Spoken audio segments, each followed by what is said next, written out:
各位好啊，大家早晨，我係香港英皇金融集團嘅客戶主任梁一平。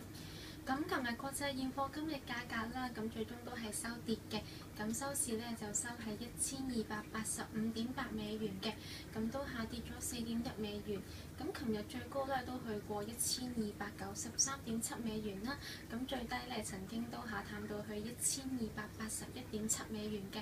咁價格咧都回吐翻去琴日超過半數嘅漲幅啦。咁但係由於咧琴日公布嘅美國當週首次失領失業救濟金嘅人數咧嘅數據都唔係咁理想，咁所以呢個跌幅最終咧都縮減翻嘅。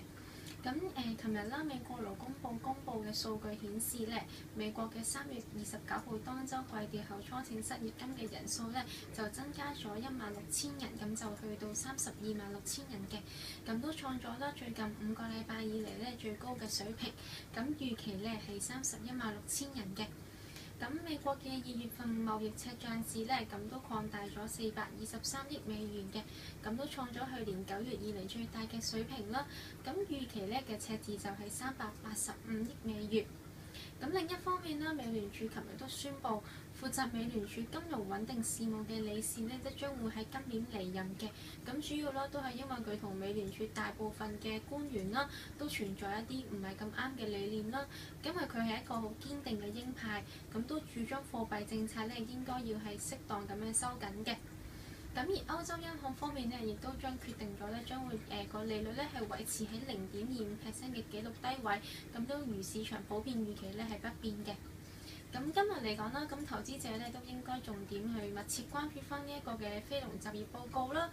從中揾翻寒冷天氣年初拖累呢一個嘅經濟表現後，經濟前景改善嘅跡象嘅，同埋美聯儲未來嘅貨幣政策走向嘅線索啦。咁預計3月份嘅非農就業嘅崗位咧會增加20萬嘅，咁呢個數字咧都係劃分經濟健康嘅分水嶺啦。咁非農就業嘅崗位咧，如果增加咗20萬以上咧，先會支持到經濟係適當嘅增長嘅觀點嘅。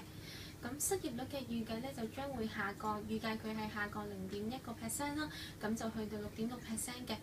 咁如果今日嘅非農就業報告好強勁咯，如果佢嘅崗位都增加超過25萬人嘅，咁都可能會引進大量嘅黃金買壓啦。咁如果相反可能增加只不過係14萬人啦，或者係更加低嘅，咁黃金咧都可能會有一個上漲嘅走勢嘅。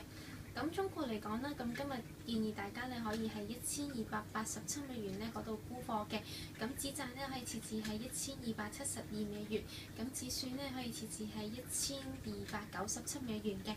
咁今日嘅分享咧都去到呢一度啦，咁多謝大家嘅收看，咁我係香港英皇金融集團嘅客戶主任梁日平，咁大家星期六日週末愉快啦，拜拜。